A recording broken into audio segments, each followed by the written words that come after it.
This episode of Liquor and Literature discusses a book that deals with adult themes that may not be suitable for children. Also, cuss words are a part of our regular vocabulary and drinks will be had, so keep that in mind if you are sensitive to liquored up loudmouths.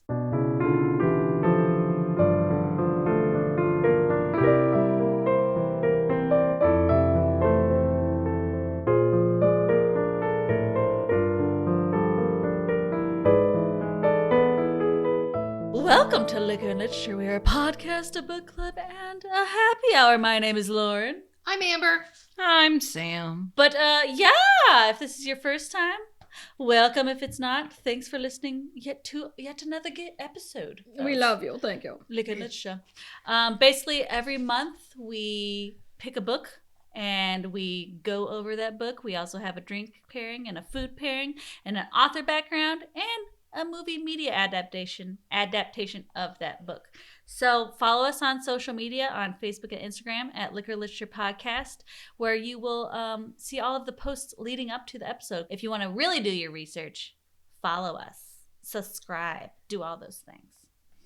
Also, spoilers. We always cover a book that, we're going to tell the ending to and all that stuff. So if you don't want spoilers, then read the book ahead of time. If not, then come on in and listen.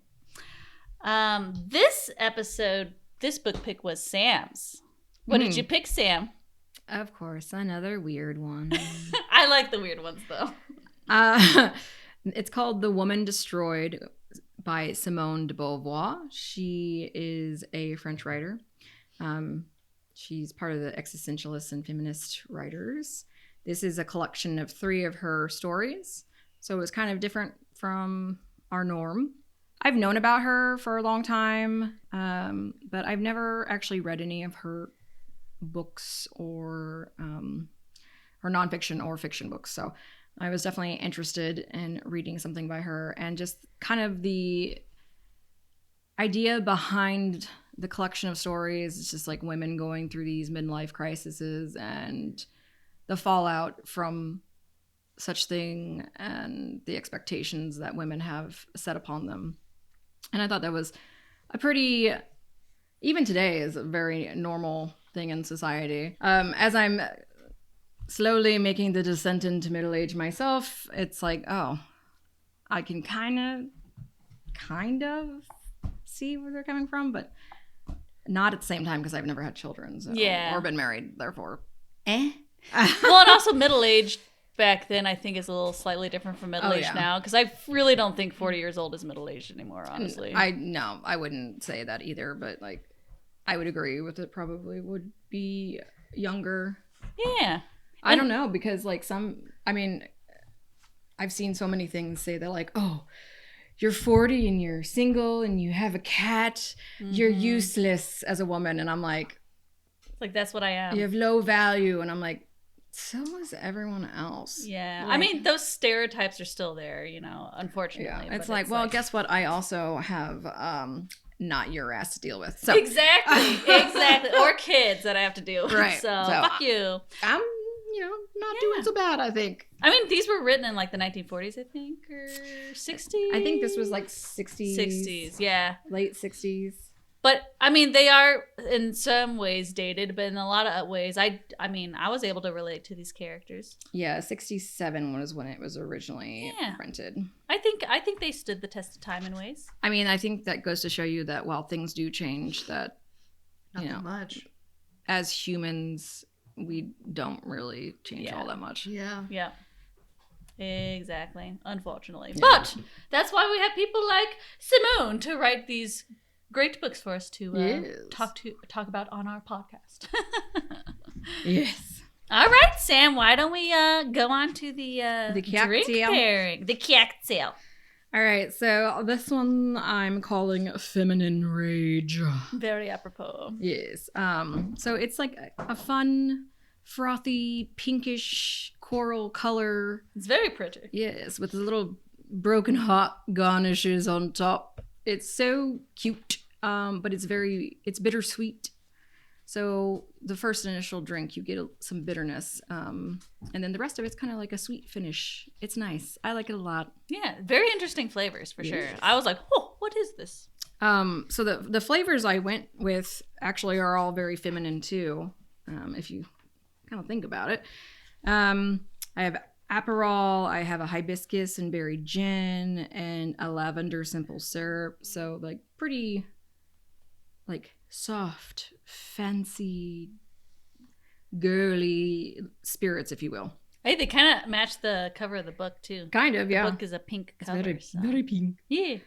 So to make feminine rage, just piss off a woman. But if you would like to, I don't recommend it. yeah, If you want to drink your rage away. if you would like to drink feminine rage, you can make it like this.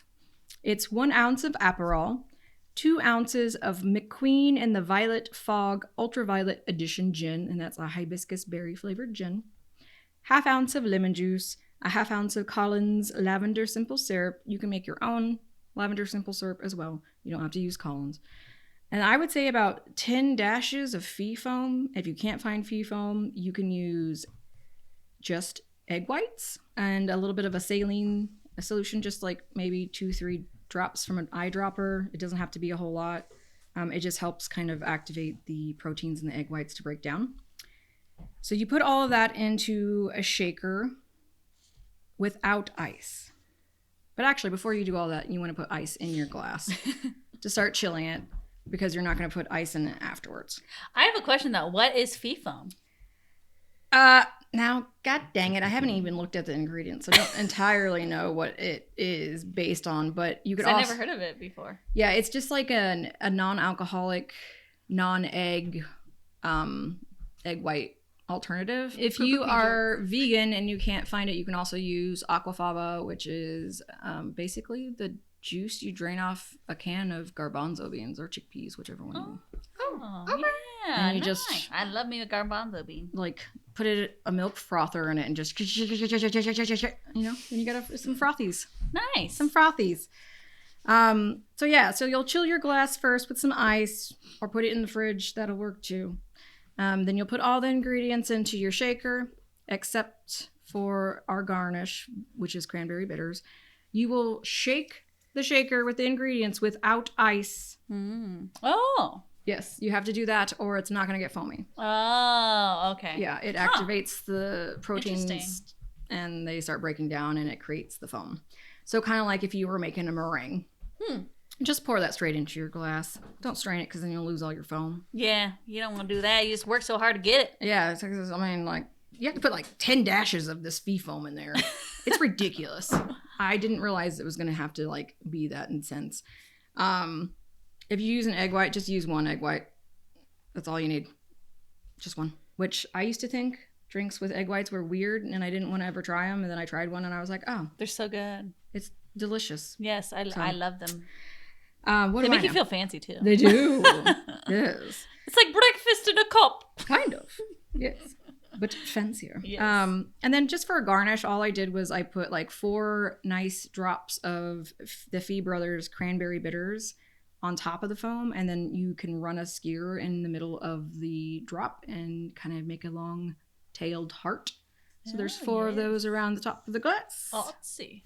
Yes. It's just very simple. It doesn't really give any taste to the cocktail, but it's just pretty. Yeah, adds a little something something. And the cranberry bitters are actually red. And I looked at because I have a bunch of bitters now. And I had the rhubarb and the cherry bitters, they aren't colored. But the cranberry ones are. Oh, weird. So Interesting. that's why I had to use that one. But yeah, so that's how you make feminine rage. One of the many ways Yes. to make feminine rage. Right. And for the mocktail, you can use 1 ounce of Lyre's Italian Spritz style NA aperitif. Gifford also makes a NA aperitif or aperitivo. And I think another brand called Gia. They make substitutes for that. 2 ounces of hibiscus berry tea. So I would just use an herbal tea. I wouldn't make it with like a hibiscus berry black tea or whatever. So I would just use like dried berries and dried hibiscus flowers to make a tea. I would say maybe 2 ounces of that. And just let it steep for a while and make it really strong. Then you can do the ½ ounce of lemon juice, a ½ ounce of the Collins lavender simple syrup, or you can make your own again. And then some 10 dashes of the fee foam. And if you don't want to use cranberry bitters, because I'm not entirely sure if this one has any alcohol in it, you could just use like cherry juice, drops of cherry juice to make a garnish. Yummy. Yes. Delicious. Hee. Well, I very much enjoyed this feminine rage. I would drink a lot of these, I'm not gonna lie. Well, and also, we're going to have a lot of feminine rage in this episode. So, Yeah. drink up, everybody. Cheers. Cheers. Amber, do you want to kick things off with the author background? Oh, sure. Why not? Sure. Simone de Beauvoir, excuse me. Ahem. Simone de Beauvoir was born 1/9/1908. It's almost her birthday. Oh, It is. yeah. Almost. Wow. Almost. Not when this comes out, though. No. Yep. It's like a month away From here. from this date that From we're this doing it. recording, yes. She was born in Paris, France, to Georges Bertrand de Beauvoir and François Brasseur. Mm. Her siblings, she only had one, and her name was Helena, and they called her Poupette, Oh, which means that's cute. little doll. Poupette. Poupette. She vowed in childhood to never become a housewife or mother and admired her father's intelligence. She kept diaries. She had an intimate bond with one Elizabeth Mabille, also called Zaza, and they confront Jaja? Zaza. Is it ZSA? Z-A-Z-A. Zaza. Zaza. Zaza. Weird. Not Zsa Zsa Yeah. Gabor. No. Yeah, that's Zaza. also one of my names. My chickens. Oh, yeah. I thought- Zsa Zsa. Yeah. She's fancy. You got good chicken names. Mm. And they confronted and resisted rigid expectations of bourgeois Catholic femininity. Zaza died of meningitis in 1929, and Damn. Beauvoir was heartbroken. That sucks. This heartbreak, along with their intimacy, was fictionalized in the novel Inseparable, which was written in 1954, but published in 2021 because it was deemed too intimate to publish during her lifetime. Wow. It took that long to publish it? Mhm. Wow. I want to read that now. I wonder if her estate had anything to do with that. I wonder Because too. Probably. If Like it the was rights not of it. like, well, not even the rights, but if it's like blatantly false. Like, I don't know. Yeah. Hard to say. Her family lost their class status in 1919. They were like part of the bourgeois, Mhm. you know. And she rejected the existence of God at age 14. Education. So she attended school at the Institut Adelin Desir, which was a private Catholic school. She passed the baccalaureate exams in math and philosophy in 1925 at age 17. Wow. Yeah. mm. Smart. She earned certificates of higher studies in French literature and Latin after studying at the Institut Catholique and the Institut Sainte-Marie in 1926. She studied philosophy at Sorbonne and wrote her graduate thesis on Leibniz before taking the competitive aggregation exam in philosophy in 1929, and she was the youngest candidate to pass the exam at age 21. Dang. Wow. And the 8th woman to pass the aggregation. Wow. Damn. Yeah. Good for her. Which is Mhm. really cool, right? She's cool. She's very calm. So some of her relationships, the one of like most note, I guess, just Mhm. because they were together their whole Forever. lives, Yeah. was Jean-Paul Sartre. And they remained together their entire lives and were essential lovers, but allowed for contingent loves that they disclosed to one another. So Mhm. basically, they had like a huge open relationship their whole lives. She had numerous affairs with men and women, but she fell deeply in love with Nelson Algren, which was an American author. Her work, The Second Sex, was one of the most important feminist texts of the 20th century, and it launched her into the spotlight. She declared herself a feminist in 1972, which she had actually, prior to that, been like, I'm not a feminist. She didn't want to label herself. Yeah, and then in 1972, she's like, I'm a feminist! She's like, okay, yeah. I guess I'll put a name on it. This was a cool thing. In 1971, She authored and signed Manifesto 343, which was a public declaration of 343 women who admitted to having an abortion at a time when it was still illegal in France. Yeah, I actually read up on that a little bit. Yes. Yeah, so I was wondering if you're going to touch on that. Whenever, because there's a podcast that I was listening to about her life, and they were talking about that specific thing about how she was helping with the whole like abortion thing, and she was very underground, like she didn't want to, because she was older at that time, Mm-hmm. and so she was trying to give like the younger women like the spotlight, but she was working in the background the whole time, which I thought was really pretty cool. cool. So maybe that's why she's like, okay, I'll be a feminist, because that's basically what I am, even though I want to be underground about it, you know? She died on April 14th, 1986 at the age of 78. It didn't say how, but I would assume because it didn't say how, it was old age. And she was buried with Sartre in the Montparnasse Cemetery in Paris, wearing the ring that Nelson Algren had given her. Oh, she lived a long, She did. great life, it sounds like. Yeah. Short cool. synopsis of Yes. her life. Yes. Wow. She did a lot of other things. She was a philosopher. She was an author. There was all kinds of things she did. Just Google her if you're interested. Well, and also for listen to the rest of the episode, because I'm going to touch on some things you could listen to or research about her life later on in the media adaptation.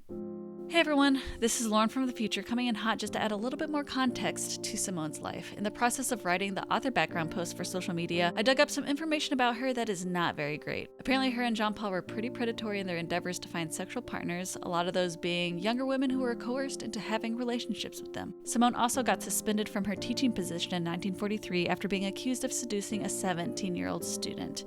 And lastly, in 1977, she signed a petition to abolish the age of consent in France and to also release 3 men who had been accused of pedophilia. So yeah, that is not great, and with a history like that, I am sure she had even more problematic things that she did in her life. We wanted to bring this up not to bum you out, but to be completely transparent with our research, and also to say that even if she was a prominent philosopher and activist, that shit doesn't seem too feminist to me. Don't put anyone on a pedestal, folks, because they always find a way to topple it down. Anyway, back to the show. All right, let's kick things off with The Woman Destroyed. We're not going to have time to touch on the other 2 stories in this because we're going to have a lot of feminine rage to discuss with The Woman Destroyed. But if you want to buy the book, you could check out the other 2 short stories, which are what? The Monologue and The Age of Discretion. yes. Yes. So Sam, kick things off for us. What's going on in this book? So This story. I kind of like how it was written. It was written kind of like a diary entry point of view. What the hell is her name? Monique. And she is married to a Shathid named Maurice. I love that term, Shathid. Shathids. So she's married to Maurice. They have actually a couple daughters, and her daughters' names are Colette and Lucienne. Who are older. They're older. They're Lucienne? both moved out. Yes. They're living their own lives. Lucienne is living in America, and Colette is married, and she's still in France. In Paris. Yes. So Monique and Maurice are obviously older. They've had their careers, their long-term marriage, and, you know, things are just kind of set in their ways. They're older, but I would say like not old. Younger, like old. 40s, Yeah. 50s. Yeah, they're like 40s, 50s. very recent empty nesters. Yes. And they probably had children at a younger age. 'Cause this was, you know, in They the got 40s. they or got something. married young. Yeah.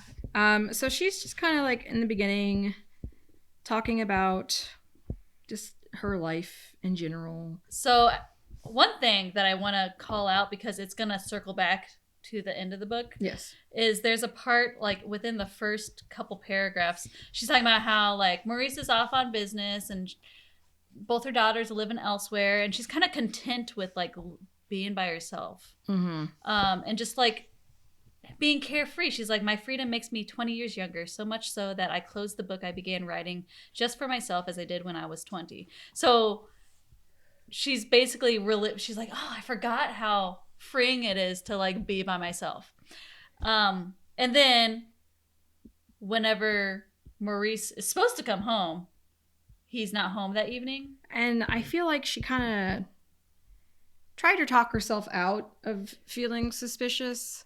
It kind of in denial a little Yeah. bit. Yeah. Well, I think she's Yeah. in denial a lot in this. Well, But yes. I mean, it's true. Eventually happens to where they kind of have a come to Jesus moment. And she basically asks him, "Are you seeing someone else?" And he actually tells her he is. Mm-hmm. So glad you asked. Yeah. Yeah. It's been so hard keeping this from you. Yeah. Yeah. She's like, "Tell me why you've come home so late." He made no reply. "Were you drinking? Playing poker? Did you all go out? Did you forget the time?" He went on being silent, as it were emphatically silent, twirling his glass between his fingers. I flung out nonsensical words to make him lose his temper, to jerk an explanation out of him. "What's the matter? Is there a woman in your life?" Looking at me steadily, he said, "Yes, Monique, there is a woman in my life." Everything was blue above our heads, and beneath our feet, on the other side of the strait, loomed the coast of Africa. He squeezed me against him. "If you were to deceive me, I should kill myself. If you were to deceive me, I should have no need to kill myself. I should die of grief. 15 years ago. Already? What do 15 years count? Twice 2 is 4. I love you alone. Truth cannot be destroyed. Time has no effect upon it." So basically it goes back to this point where he says this and she has a flashback to this moment where they were on the coast of Africa, I think on a boat.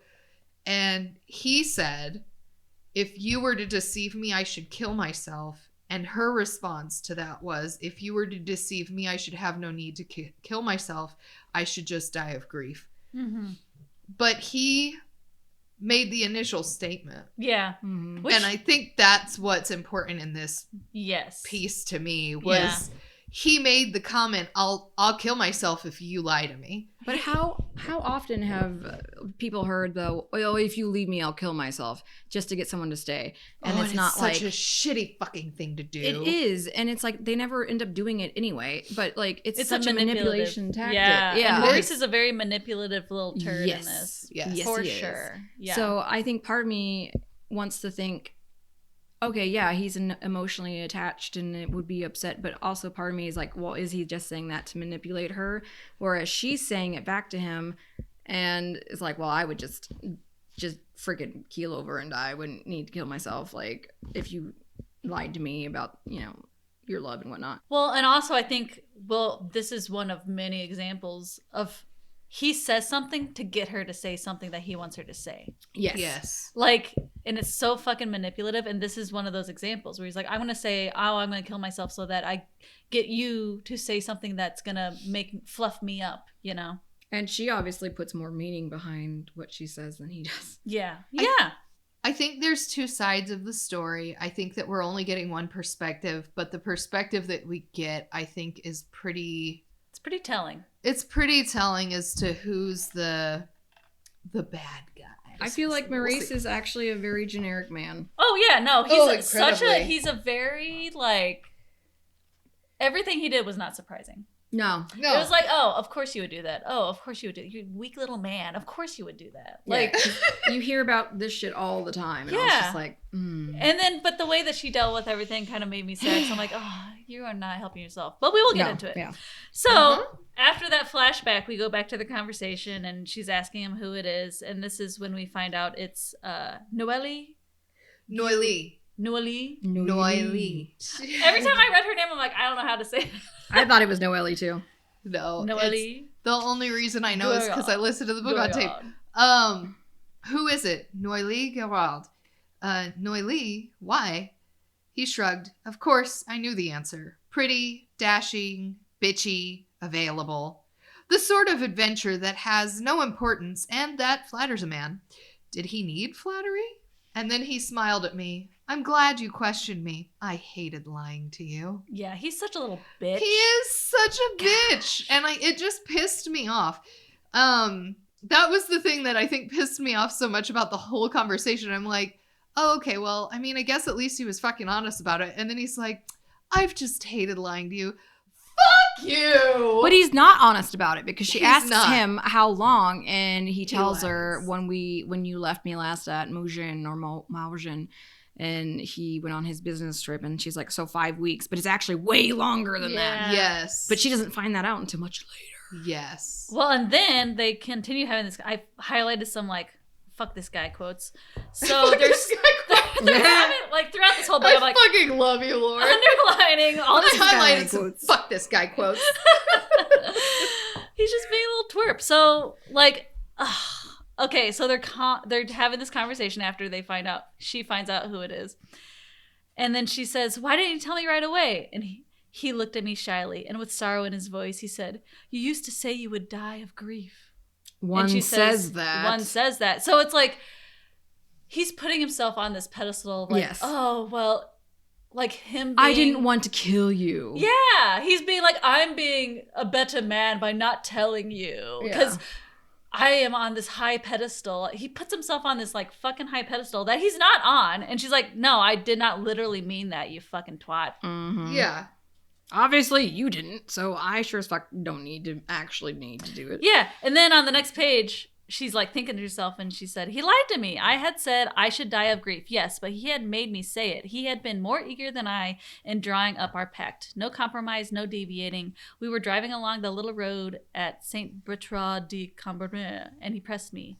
Shall I always be enough for you? He blazed up because there was not enough ardor in my reply. But what a reconciliation in our room at the old inn with the scent of honeysuckle coming in at the window. 20 years ago, it was yesterday. He has said, he has been enough for me. I have lived only for him, and for a mere whim, he has betrayed our vows. I said to myself, I shall insist upon his breaking it off right away. So she's like, he made me say that, and then like, I'm taking all this shit seriously. We got married, and this whole time, I've not strayed away or lied to him, and then he's doing this bullshit. Sounds very cookie cutter. Yeah, no. It was bullshit. And I highlighted that same thing because I was like, what a fuck nugget. Ugh. Yeah. He's horrible. I also like this quote a little later where she says, all women think they are different. They all think there are some things that will never happen to them, and they are all wrong. And I was like, dang, because that's true. Like when you're like young, you're like, oh yeah, I'm going to be in love with this person forever. They're never going to hurt me. And then it's like, oh, well, no. Life happens. What did you guys think of her friend Isabel? I think Isabel meant well. She was not helping it. But she was not a helper. Wait, is that the one that was like, just go with it? 136. Yeah, she was basically like the whole time. Every time she had there was like one conversation she had with Isabel where I'm like, oh, okay, she's being okay. But every single conversation she had, she's like, just wait it out. He'll get sick of her. It'll be fine. All guys cheat. Be friendly. Yeah. Like, Isabel, fuck you. Like, no, just because you are in denial and can live with yourself that way does not mean everyone can. Yeah. Says this. She thinks it natural that he should have wanted an adventure, and excusable he should have hidden it from me at first. But he will certainly soon grow tired of it. Mm-hmm. And well, then she finds out that is incorrect. Yes. Well, it's more not tired of it, tired of a woman, and then go on cheating on her with another woman. Yes. That's what's going to happen. And then this other thing, she started reading Miss Lonely Heart, the column in the newspaper. Yeah. The advice of Isabel and Miss Lonely Heart's column. To get your husband back, be cheerful and elegant, and go out with him. Just the two of you. I don't have to get him back. I've never lost him, but I still have masses of questions to ask him, and the talk will be easier if we dine out. Above all, I don't want it to look like a formal summons to confess. There's like this need that she has now to like be better for her husband, because there has to be a reason he stepped out on her and did this. And it's like, no. He's just being a man. He was just thinking with his dick. Yeah. Yup. I mean, he does try to say later that there was like a reason, but it really wasn't a good enough reason to do that. No. And you know, marriages don't always last. That's fine, understandable, reasonable. Things don't always But how you work. deal with it is another thing. Yes. Mhm. Like, If you're in a relationship and you have two people who are committed to trying to be in that relationship forever, and one doesn't want to hurt the other, it doesn't fucking matter. You still have to hurt the other person. Mhm. Because regardless, you're gonna hurt the other person in the long run. You can't have your cake and eat it too. And that's what he's trying to do the whole time. And it pisses me off. But he never says, I don't want to be with you anymore. And I'm leaving. Because, good God, wouldn't that have given her some fucking closure? well, and it's like it comes down to like cowardice. Like, It you could have does. had this conversation months ago, years ago. Yes. And you didn't because you're a coward. Yes. Well, why should he give up his comfortable home with Yeah, her? because she if takes he can, care of him. Yeah, exactly. If he can just go out and see Noily and do whatever he wants with her. And obviously, like, she's putting up with his shit and letting him go and do all these things because she's just trying to be friendly because that's what the columns told her to do. It's what Isabella told her to do. Meanwhile, she's like literally just crumbling inside and he gets Yep. to have his world however he likes it. This next journal, entry, is very relevant because it comes back into play later. So Maurice and Monique go out to dinner. They act like nothing's ever happened because that's what, she was told to do. So they go out to like a nightclub. They're kind of like hanging out. She At a little says she nightclub. hasn't set foot in a nightclub for nearly 15 years. And I was delighted with everything. We danced. At one point, he squeezed me very tightly and said, "Nothing has changed between us." And we talked of all sorts of things at random. So they have this like kind of, And this is basically when they kind of start talking about Noily. And so Monique's like, she's, known to be an outstanding attorney, but she's also eaten up with ambition. She's a woman on her own, divorced with one daughter, with very free and easy ways, fashionable, very much in the swim. Exactly my opposite. Oh, this is also where we find out who Quillen is? Quillen? Quillen? Is that how you say his name? Keon? Because she says, if I wanted to. I had asked myself that question when I flirted with Keon, the only time I ever flirted in my life, and I soon stopped it. So she thinks about this guy that, like, years ago, she had flirted, not done anything with other than flirted. He comes back into play later, so we definitely need to mention him. But again, she never cheated on Maurice with Keon. She just flirted with him a little bit, and that was it. So they kind of make up a little bit. Then we go to Friday, October 1st, because I think the whole journal entries start in September and they end in February at some point. So this whole thing happens within months. Yeah. Her whole demise. Yes. She said, "I behaved badly for the first time. During breakfast, Maurice told me that from now on, when he goes with Noelle in the evening, he is going to spend the whole night at her place." So he basically is like, okay, this is the thing now. I'm not giving her up. He's basically forcing her to be in a polyamorous relationship, basically. Well, he says, since you acquiesce in my having this affair, let me live it decently. Yeah. Yeah. Which is just fucking bold. Yeah, he's Yeah. a fucking twerp. It's like, He is.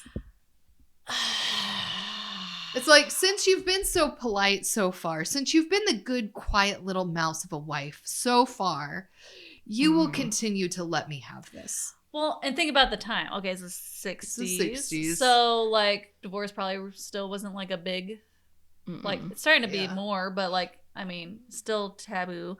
But it's not America, it's France. It's so France, also, too. So we have to take into consideration that. But he knows that she doesn't want to leave him.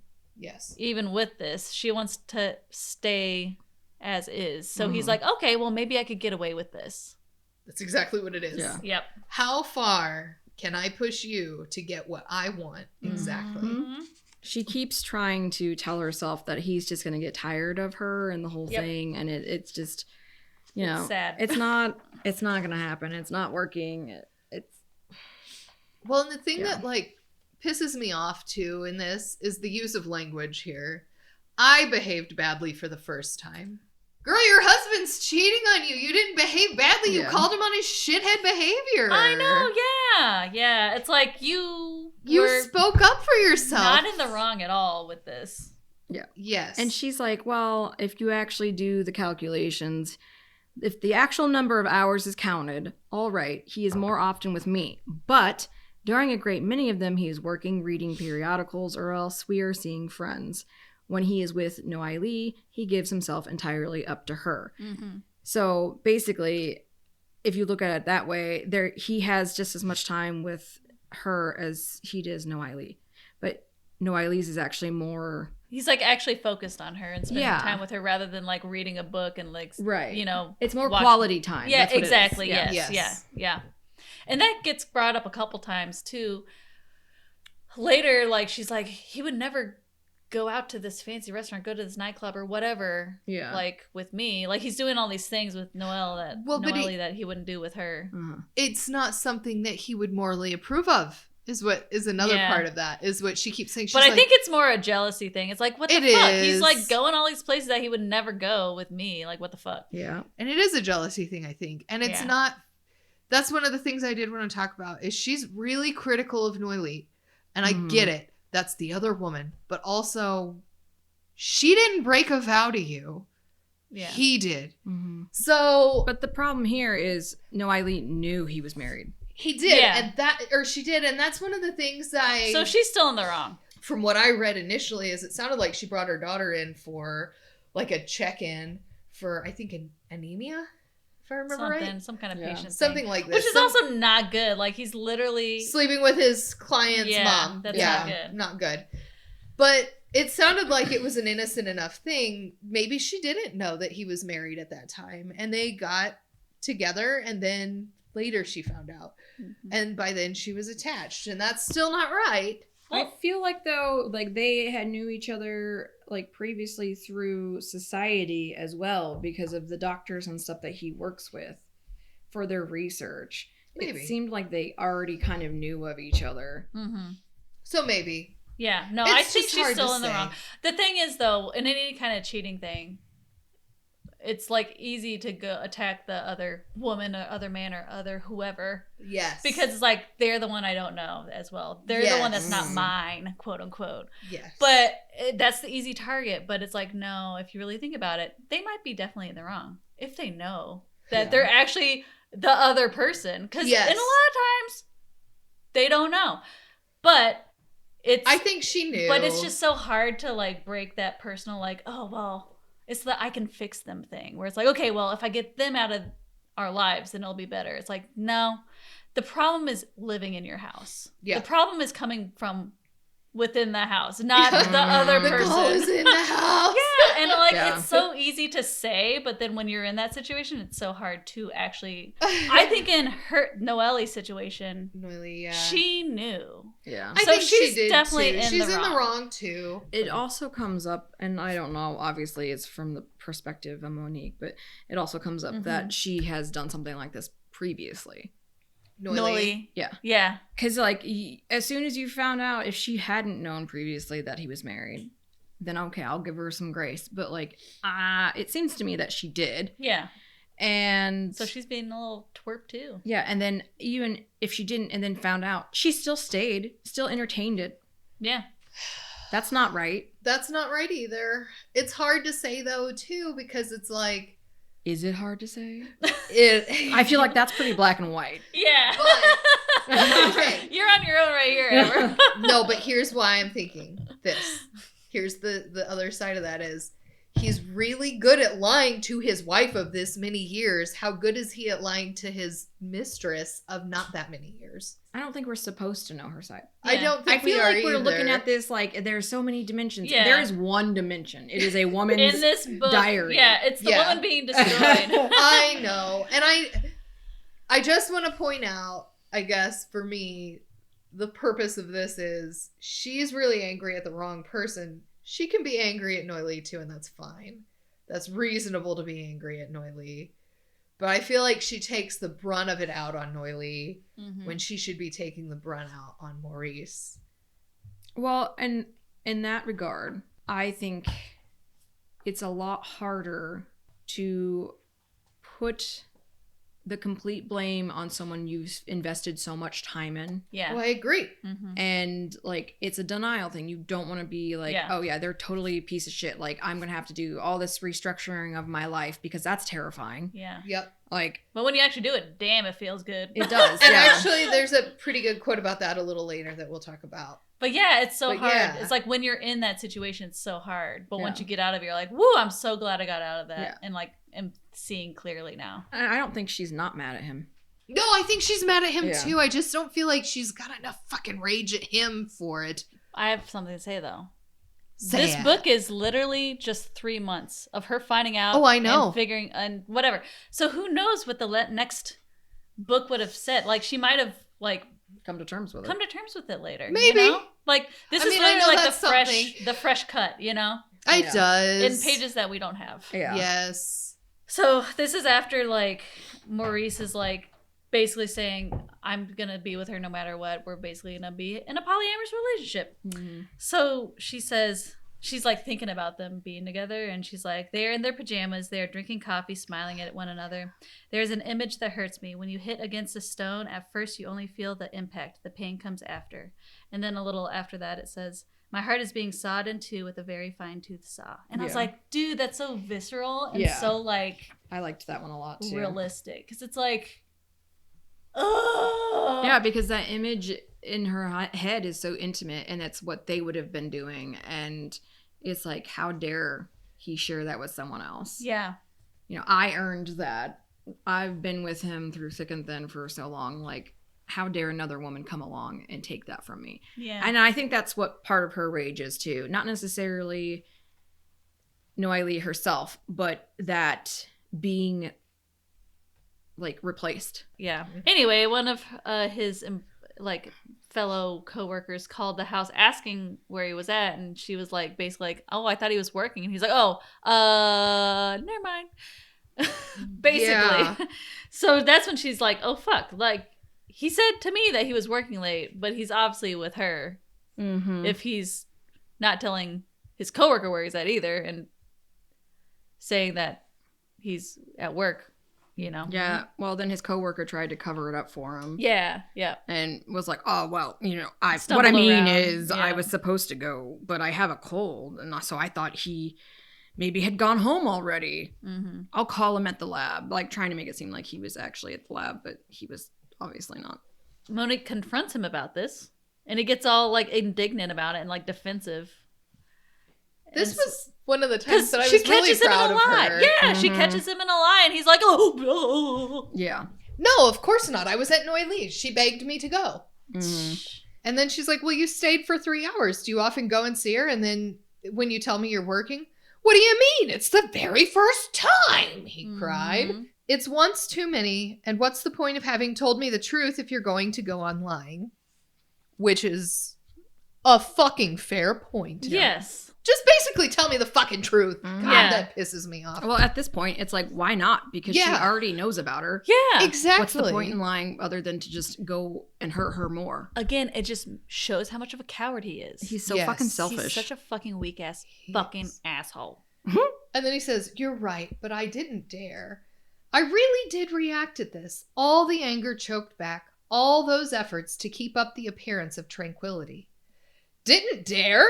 Am I a shrew then? Show me another woman who will stand being pushed around as much as this. Yeah, And I'm like, fuck yeah, bitch! yeah. Mhm. Because what a shithead. And then she says, I asked him why Noelle had wanted to see him all that much. It's not a very pleasant situation for her. He replied. My God.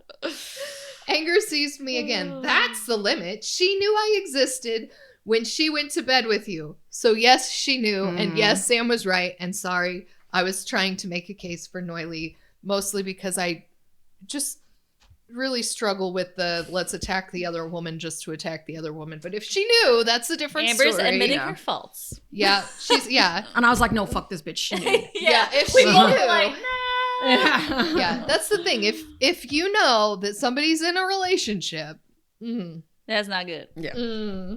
bad on you too. Yeah. Well, and then further down that conversation, He's like, I beg of you, Monique, don't take it like this. And then she's like, and how would you like me to take it? All right, so I was wrong to begin this affair, but now it's done. I must try to manage things so as not to hurt anyone more than I can help. And then she goes, I'm not asking you for pity. It's not a question of pity. From a completely selfish point of view, hurting you tears me to pieces. But do understand that I have to consider Noelle too. I got up. I left. I was no longer in control of myself. Let's go to bed. Yeah. It's like, dude. Yeah.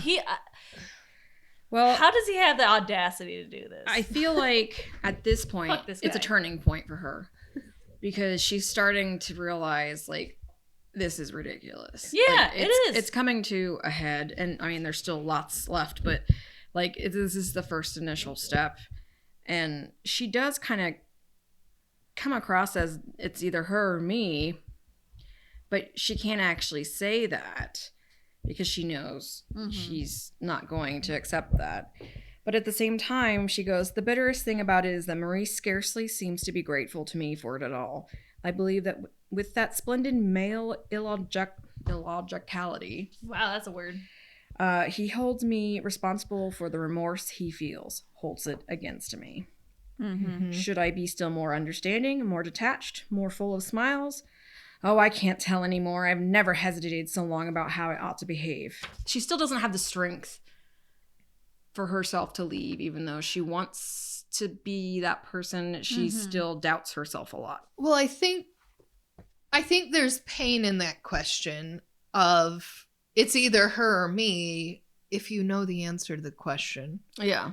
Like, you don't want to hear the answer, and so you don't want to ask the question. And I think that's where she's at in all this. But it's they're really like- difficult when you're in Yeah. that situation. They're at a standoff right now. Yes. And neither one of them wants to make the decision, even though it's very obvious what decision needs to be made. Well, and he's not going to want to make that decision because he won't make that decision because he's got both worlds. Well, he also doesn't want to be the responsible one. Mm-hmm. He's always been putting this on her, Yes. even though it's his decision to have done this. Yeah, Yes. exactly. He doesn't want to look like the bad guy. Yeah. He doesn't want to look like the bad guy. He doesn't want to give up his home life or his girlfriend. Yeah. Moving on from that, he just gets fucking worse. Yep. He's like, hey, I know you're not gonna like this, but like, Noelle and I want to go on a weekend trip together. You cool Yeah. with that? No? It doesn't matter. I'm still It went gonna from go. spending the night together to we're going to Go spend the away entire for the weekend together. Yes, yes. Mm-hmm. And What it page was that honestly, on? it's 150, but it also it gets worse from there. Like, but Yeah. this is just the beginning. Like, I mean, this book is aptly named because Yeah. she does Yes. get destroyed. Yeah. Poor girl. She does.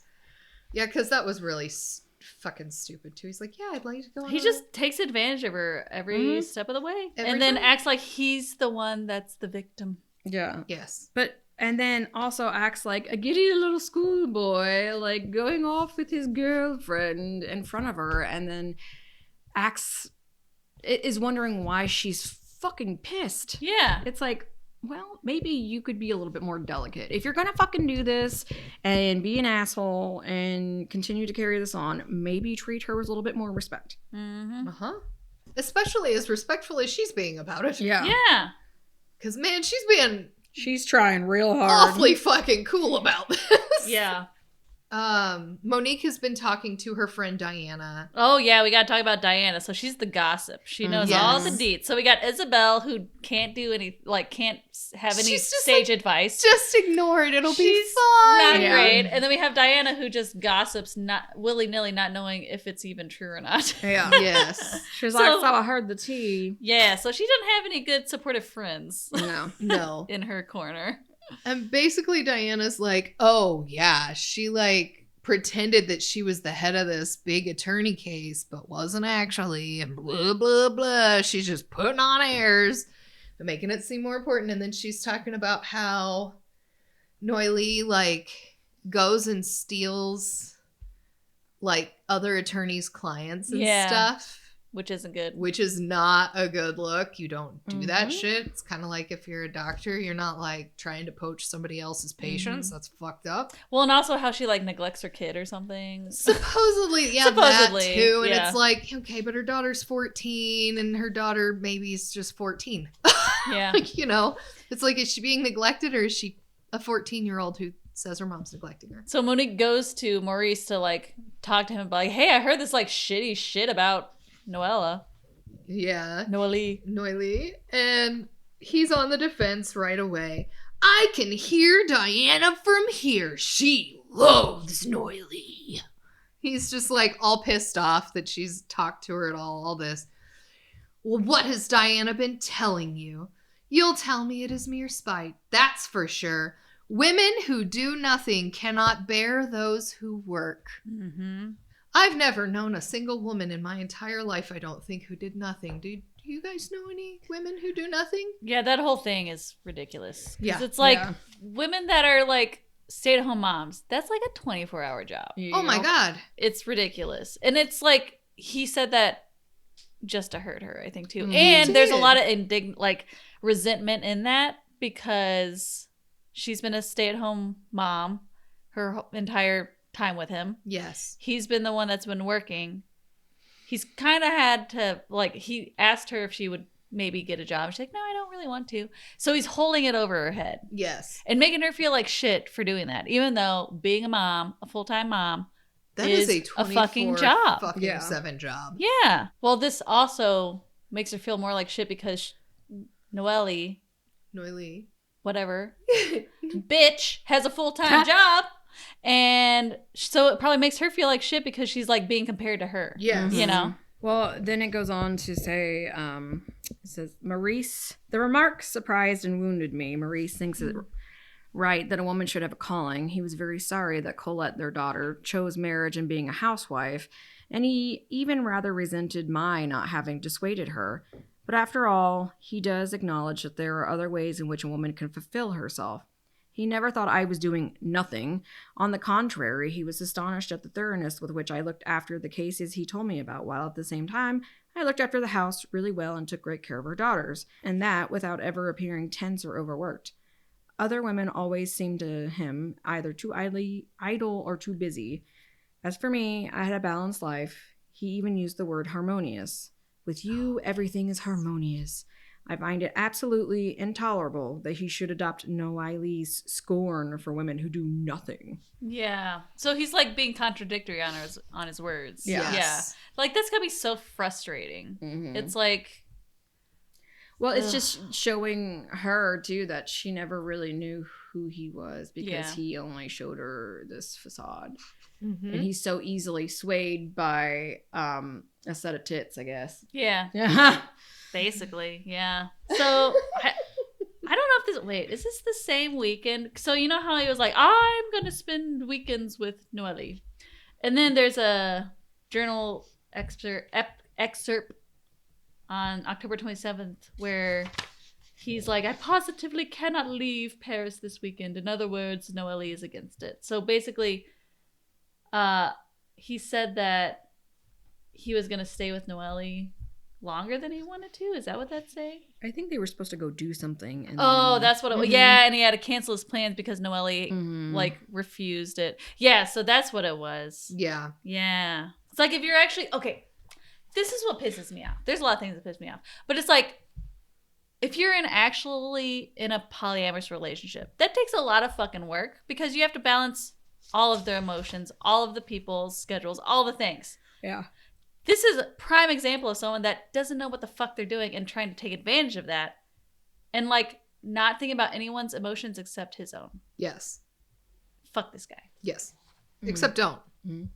Nobody fuck this guy. In the kick him in the nuts sort of way, not in the fuck him like sexy way. I know what you mean. Let's pause for a second.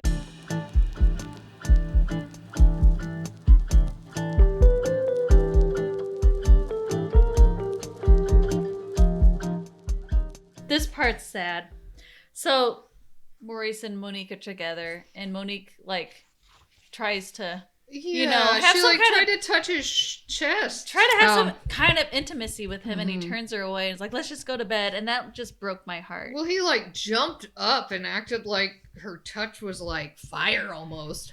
Yeah, it says, I was fine. The room was bathed in a pleasant twilight. Maurice's hands and mouth were soft. I put my lips to his, and I slipped my hand underneath underneath his pajama jacket, and suddenly he was upright. He had thrust me away with a sudden jerk. I whispered, "Do I disgust you as much as all that?" "You're out of your mind, darling, but I'm dropping with tiredness. It's the open air, walking about. I just have to sleep." As I acted like you just set me flame, Yeah. I'm just so I'm tired. exhausted. Mm-hmm. Me jump across the room and tell you I'm too tired for sex. Right, what man? Yeah. Yeah. So she went to bed. He laid down, but then she wakes up like in the middle of the night, like at like 4:00 or something, and he wasn't in bed with her anymore. Mm-hmm. And she finds out he came home, and she finds out he went to go visit Noelle. He called her, which is Yes. like, he couldn't even. Go a night. He had to call. that's horrible. Yes. She kind of says, "The reason why Maurice jerked away was that he is infatuated with Noelle. He could not bear sleeping with another woman. If he has her under his skin to that degree, and if at the same time he lets himself be dazzled by her, things are far more serious than I had imagined." Yeah. Yes. And So this whole she's- time she'd been like, "Oh well, this is just a phase. It'll end." There's also a part on page 167 where she kind of starts being like, what are other people thinking? I'm sure other people are like, what are they thinking about this whole situation? Because people are gabbing, Yeah. So she's got that whole thing where she's like, what do they think of me for allowing this to happen? What do they think of me because they see them together outside and not me with him? Like all these things. She ends up phoning Keon and they meet up. And this also was... This was so sad. I know, because it's like he seemed like a good guy and he really liked her. And it's like, you should just drop that wet blanket of a fucking tool bag and go with this guy. Because they went out to a restaurant. It says, he remembered what records I liked, what dishes. He bought me a rose. He lavished little attentions on me, and I realized how very few I got from Maurice nowadays. He also paid me those rather silly little compliments that I never hear anymore. Compliments on my hands, my smile, my voice. Gradually, I let myself be soothed by the tenderness. I forgot that at that moment Maurice was smiling at Noelle. After all, I was having my share of smiles too. He drew a pretty little portrait of me on a paper napkin. That's cute, because he's like an artist. Mm-hmm. I drank a little, not much, and when he asked if he might come in and have a drink, I said yes. His eyes were on me all the time. It seemed to me unnatural seeing him there where Maurice usually sits. My cheerfulness left me, and I shivered. Mm-hmm. "You're cold. I'm going to light you a huge fire." He darted toward the fireplace, but so eagerly and so clumsily that he upset the little wooden statue that I bought in Egypt with Maurice that I love so. I shrieked. It was broken. And he was upset, all this. "When shall we see one another again?" "I'll call you," she says. "You won't call me at all. Let's make a date at once." I said a day, just any day. I shall beg off. He left. I stayed there dazed, with a piece of my statue in each hand, and I began to sob. It seemed to me that Maurice looked as though he didn't like it when I told him I had seen Keon again, which pissed me the fuck off. I can have my cake and eat it too, but bitch, you better not eat your cake. I mean, that's how it fucking goes, though. Was I not know. surprised by that. Fragile Me male neither. fucking goddamn ego. It pissed I could me flaunt off. around with someone, but if I see you having fun with someone else, no, that's not good. But it didn't even go her way in any kind of I know. she felt I flattered double underlined that sentence. I was like, fuck you. Mhm. because she felt flattered and she felt beautiful for a minute, but then she got home and she felt guilty Yeah. because she's in her home where I'm sure Maurice has been with Noelle, Yeah. but she's in her home sitting where Maurice would usually be. Yeah. And she feels guilty, and so she gets upset. And Keon, misreading the situation, because men are so good at that anyway, Well, he seemed like a sweet guy, though. He's He like, oh, did. you're cold.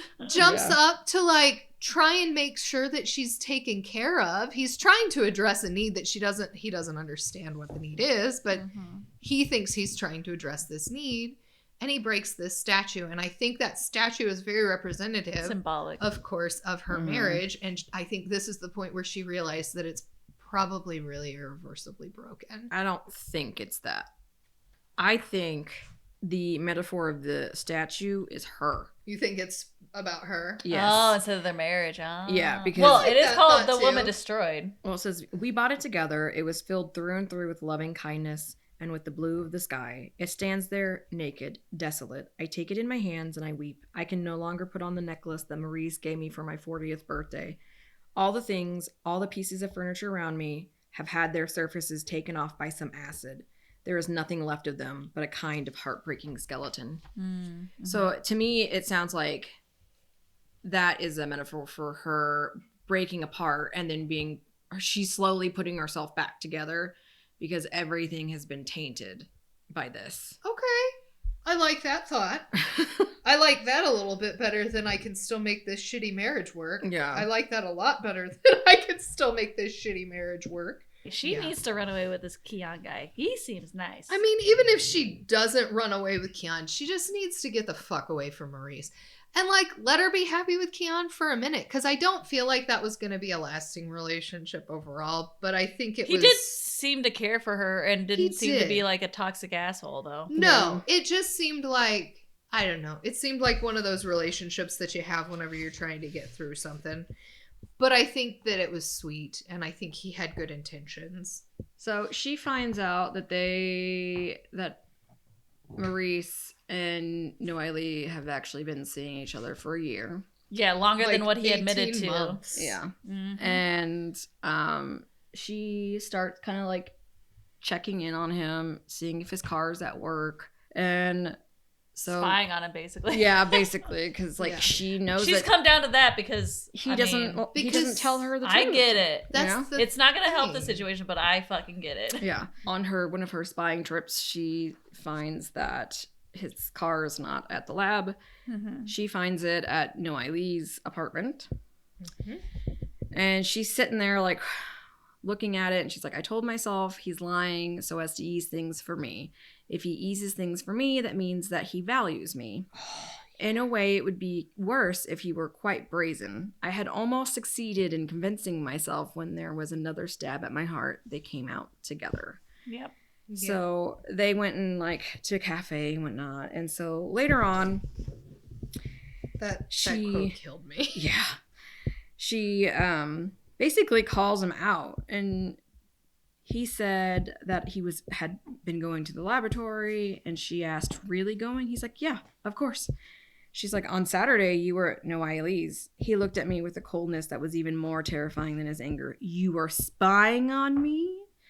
So he's all like freaking mad that he's made her do this, essentially. Yeah. Like, he's made her become this crazy person. But it's still her fault.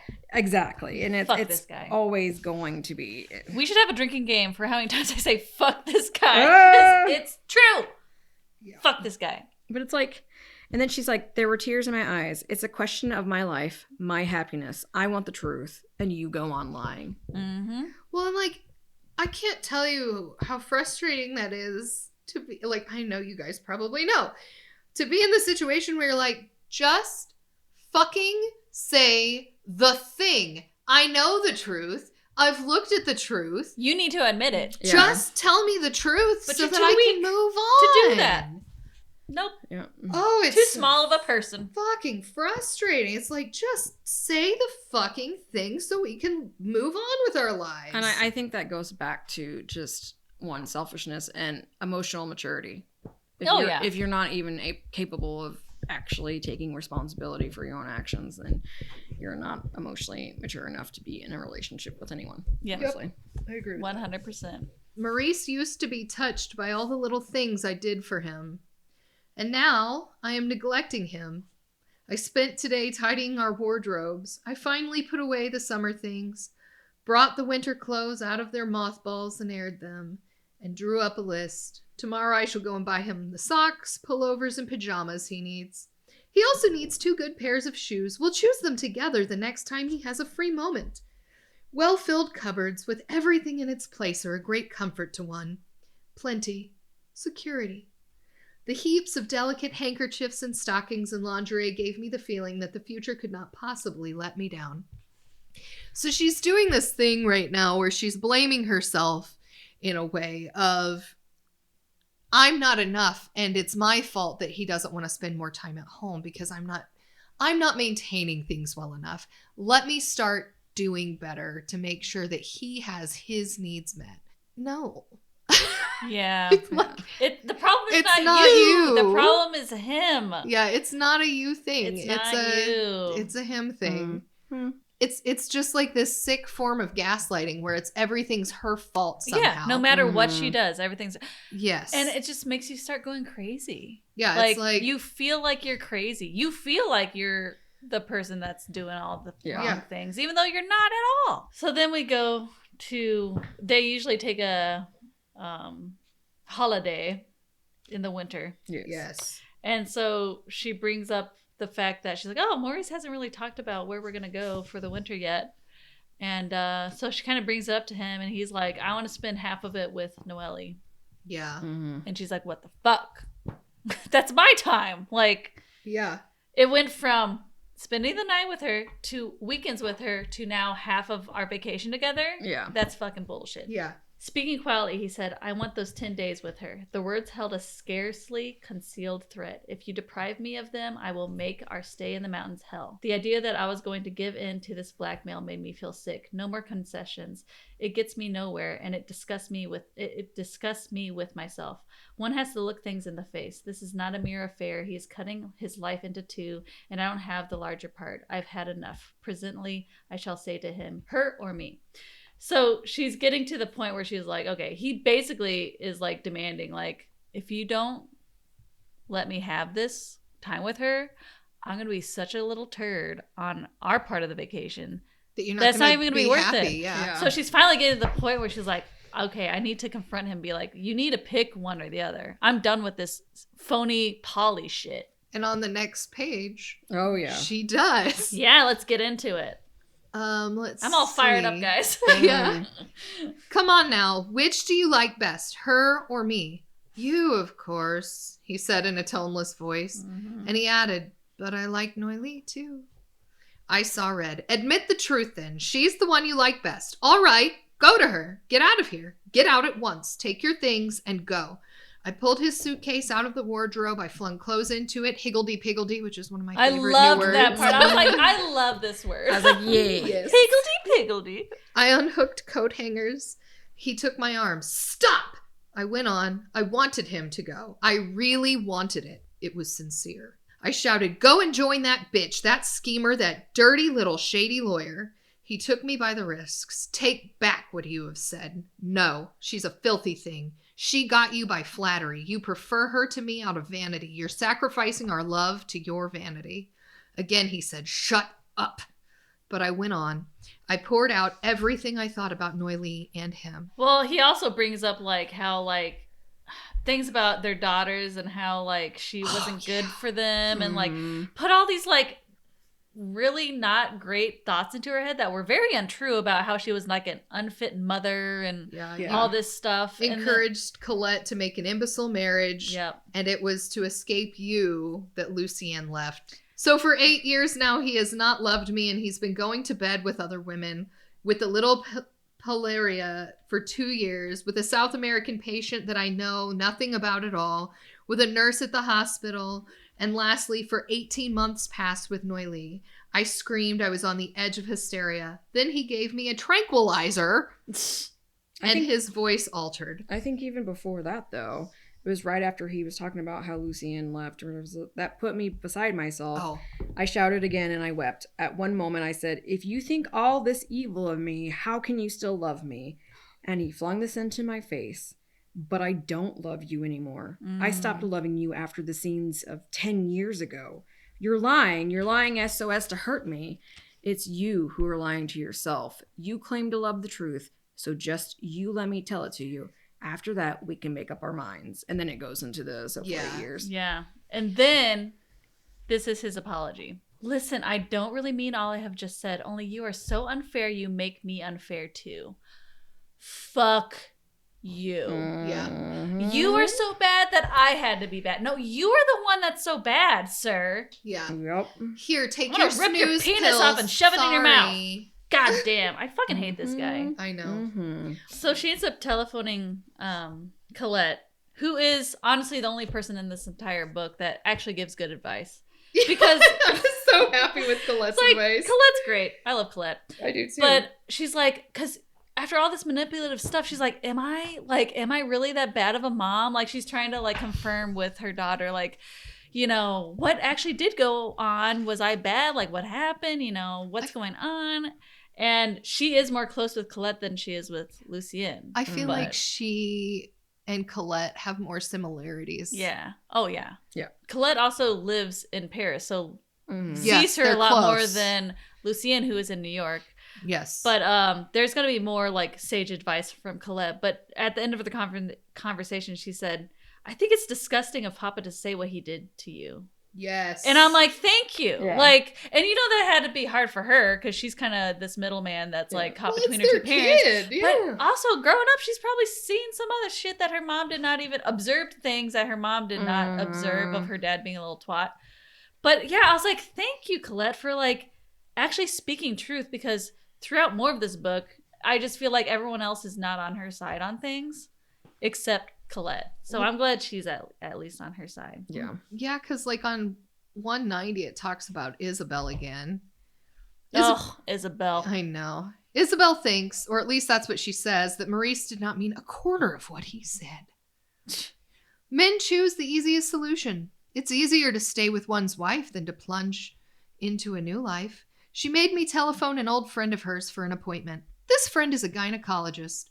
She has a great experience of marital problems, and Isabel thinks she may be able to help me understand my difficulties. That's not what a gynecologist does. No. I was like, what? That made no sense. Nope.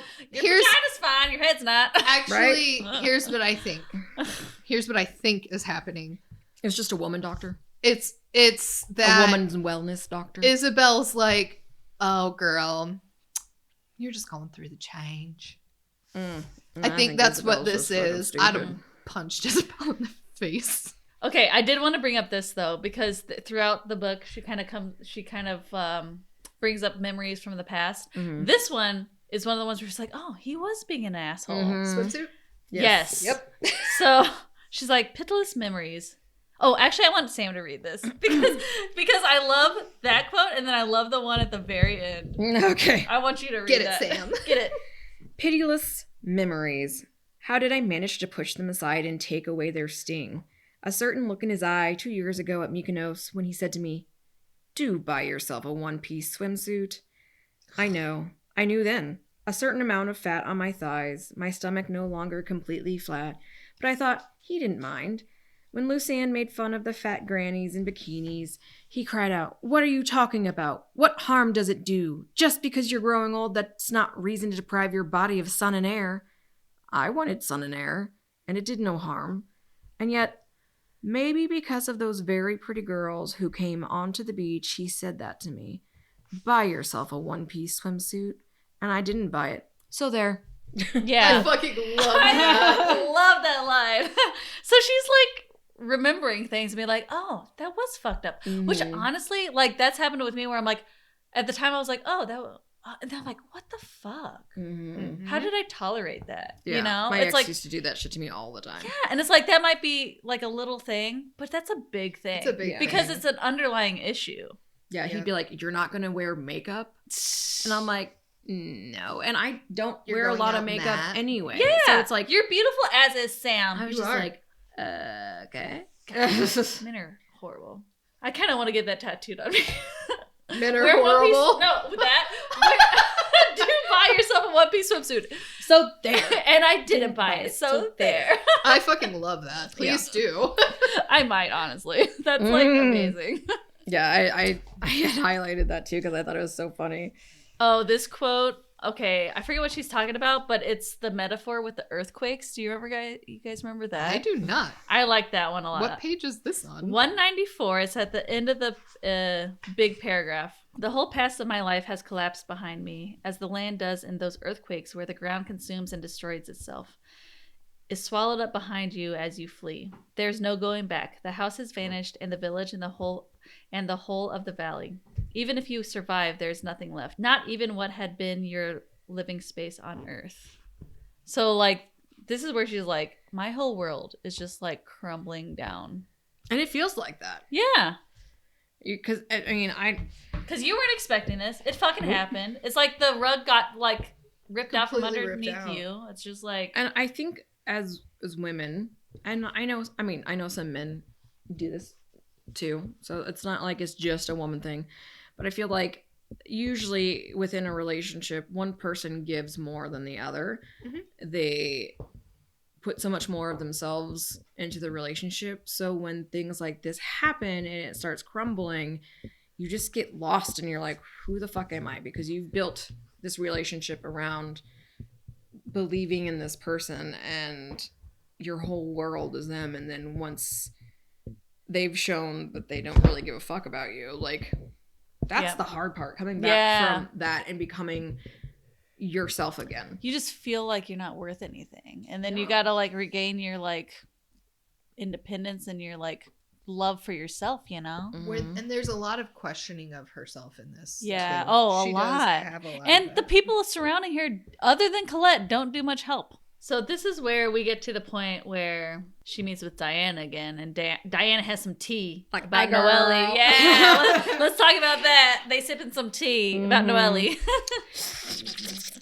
Well, she says she's been sleeping with Jacques Vallée, who has like, He's a publisher. yeah, he's got money, he's well to do, and so He's also married. yeah, he's Yeah. also married. So Mhm. apparently she has a type. Yeah. And so that's the other thing, like, apparently, according to Diana, and who fucking actually knows, but according to Diana, Noily goes after men who are well off and who will ultimately benefit her monetarily, Mm-hmm. will, help her with her life She's a gold digger. in the swim.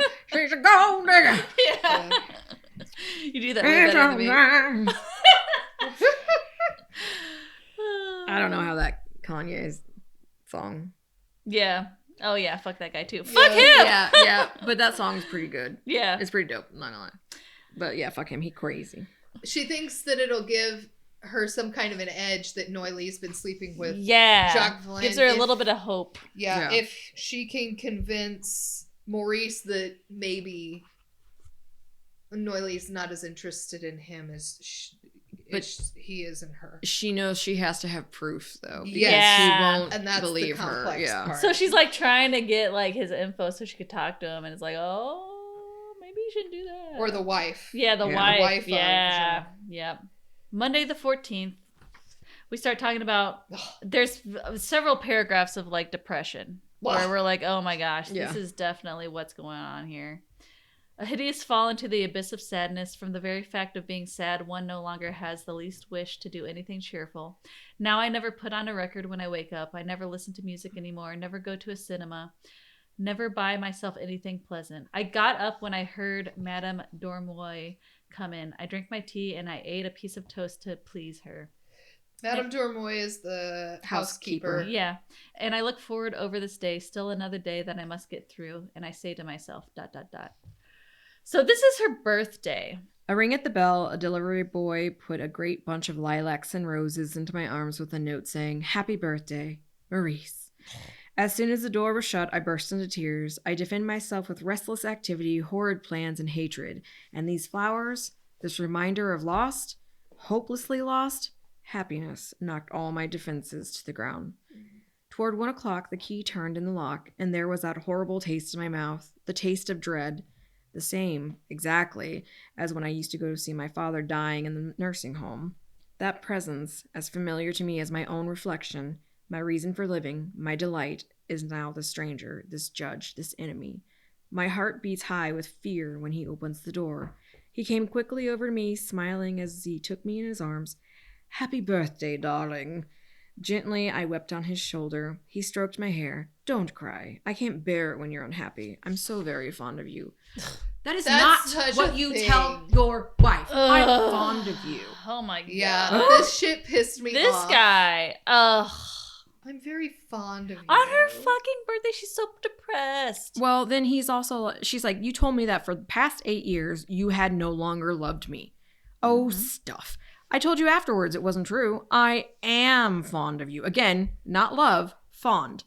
She's like, "But you're not in love with me anymore." There are so many kinds of love. Stop being such He's a bitch. backpedaling and like being so Yes. vague and being like, I love you, but I'm not in love. Like, He's intentionally I avoiding love it. you, Yeah. but I'm not in love. it's like when Yeah. people are like, I with care you. for you. It's like, what does that fucking mean? But it's so realistic. Yeah. Oh yeah, because that's what happens in Yes. manipulative It relationships. is. You get pissed off at them, and you're like, I'm leaving, and then they draw you back in, and then it's like And this you just like have the seesaw. same conversation over and over and over, and nothing ever gets resolved. So Yeah. it's like, this is so relatable, Yep. Oh yeah. but also, oh God, it makes you so mad. I know. I like the last paragraph though. Do you want to read that one? She's like, fundamentally, nothing had happened. I ended up by believing that. Noailly did not exist. Illusion, sleight of hand. In fact, this comfortable talk has not changed anything in the very least. Things have been given other names. They have not altered in any way. I have learned nothing. The past remains as obscure as ever, the future as uncertain. So I really like that paragraph because at the beginning she's like, "Oh, we're talking just as friends, just like we used to," and then she's like, "But you're not tricking me anymore." Mm-hmm. Mm-hmm. And then further down in the next diary entry, she's like, well, there is, after all, something that I should like to know. How do you envisage our future? He was silent. I had driven him into a corner. I don't want to lose you. I don't want to give up Noailly either. As for everything else, I just don't know where I am. She puts up with this double life? She's obliged to. Yes, like me. Mm-hmm. So she's finally like pointing it out and like, wow, you're putting us into the same position. Both in an awkward You position. do not care. Yeah. Just selfish asshole. Well, and then that even goes on a little bit further, and he gaslights the fuck out of her Mm-hmm. about the Club 46. She says, Yeah. when I think of that at the Club 46, you dared tell me there was nothing changed between us. Well, I never said that. We were dancing and you said to me, nothing has changed, and I believed you. Mm-hmm. Monique, it was you who said to me, all that matters is that there is nothing changed between us. I did not contradict you. I remained silent. At that particular moment, it was possible to go into things thoroughly. It was you who said it. I remember it perfectly. You had drunk a lot, you know. You have built it up. I dropped the subject. What did it matter? What does it matter? What does matter is that he does not want to give Noailly up. So, like, he just gaslit the shit out of her. So- She knows what was fucking said. I went back and reread it, and I'm like, of course that's why I was like, we need to read this quote at the beginning, because he literally said it. Yeah. Yeah. He literally said it and then Yes. says he didn't say it and then said, oh, you're just drunk. You've been drinking a lot. Yeah. Yeah, Fuck you. exactly. It's so fucking infuriating. She's getting her backbone though, because Yeah. she's starting to stand up to him. Yes. And they go on to talk about, the whole vacation where they used to go skiing, and Mm-hmm. it was like 2 weeks or maybe even more. I don't remember how much it But was. he wanted to spend half of It it. sounded with like Noailly. it was like a 20-day thing, and he wanted to do 10 with her. Yeah. And Oh, yeah. 10 They with get Noailly. big holidays there. Yeah. So Um, it's probably like a month. but she had decided that she wasn't gonna go on holiday with him. He could just go with Noailly. She was like, well, I'm not fucking doing this because that's stupid. And it was the first time in this whole business that I had taken the initiative, and Mhm. he seemed quite flabbergasted. But Monique, I want to take you with me. We've had such splendid days in the snow. Exactly. You won't go skiing this winter? Just at present, the joys of skiing don't mean very much to me. Yeah. Yeah. It's like, fuck you. Why would I want to go Yeah. and spend like a pastime that I enjoy with you? Why when do I have you're to making me appease fucking you? miserable? Yeah. Yes. He sucks. Drop him like a hot potato. Then on page 212, Potatoes too good for him. True. Marie Lambert on page 212. Sounds like a country singer. Lambert. Sorry. Marie Lambert. Maria Lambert. Yeah. I asked Marie Lambert the other day whether she thought me intelligent. She looked me straight in the eye. You are very intelligent. There is a but, I said.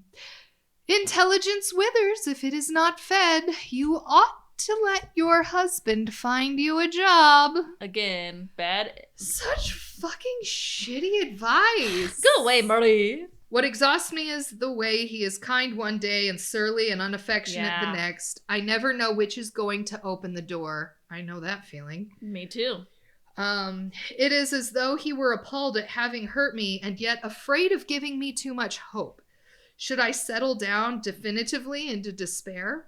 But then he would quite forget what I once was and why he had loved me. I highlighted that too because I I was did like, too. yeah, it's like that's so like It's exhausting. such It like, is. for lack of a better word, like bipolar disorder. Like it's like I don't know. You're walking on eggshells All the time. because you never know Constant what kind of anxiety. mood they're going to be in. And the thing is, sometimes they're in a bad mood because of the other person, Yeah. and you have no idea. You're just doing your own life. Yep. And they waltz in all mad, and you're like, "What the fuck? I didn't do anything," and they blame you, even Yeah. though it was nothing that you did. You're just there. Ugh. And it's easy to take it out on you because you're present and accounted for at that moment. Yeah, that one definitely rang home. I was like, oh Ugh. my God, Jesus. So on 216, she goes to Diana to inquire about, the wife of the guy that she thinks Noelle's fucking, other than Maurice. And Diana's like, well, I mean, Maybe not. maybe it wasn't her. I don't know, and she's like, what the fuck? I just dish gossip without checking the Yeah. facts. So it's like, that's kind of defeating because now she doesn't have like that to Anything. go on. Mhm. But also, it's like you're going down the wrong path anyway with that. It's like just leave, just leave. But she's not Go there have a yet. fling with Keon and just go. Yeah. But she's not doing that. But she's not there. 219, they go to like a New Year's party. Mhm. There were excellent jazz records. I let myself drink a little, and for the first time since how long? I felt cheerful. Suddenly, I wondered whether it did not look as though I were imitating Noailly, trying to shine as she does, and whether Maurice would not think me ridiculous once again. He seemed rather tense. Later on, I asked Maurice why he had looked vexed. But I wasn't! You say that as though you were. No, not at all. Perhaps it was my question that vexed him. I cannot tell anymore. From now on, always, everywhere, there is a reverse side to my words and my actions that escapes me. Yes. And I'm like, that is so exhausting to try to be like, what am I doing something wrong? Because everything I do is not the right thing. Like, she literally went to a fucking party and was just Asking a question. talking to people. Yeah, Mhm. being happy for once, like feeling like she's like part of something. And then she's worried that she's going to look ridiculous to Maurice because she's like, oh, what if I shone too brightly? Yep. What if you fucking did? Who gives a flying fart's You ass need what to that fool be thinks? more bright. He's dulling your bulb, dude. Yes. Seriously. Dulling your bulb. Stop Put letting him that dull on a your t-shirt. bulb. He's dulling your bulb. No, it's got to say the dude at the end. He's dulling your bulb, dude. He's dulling your bulb, dude.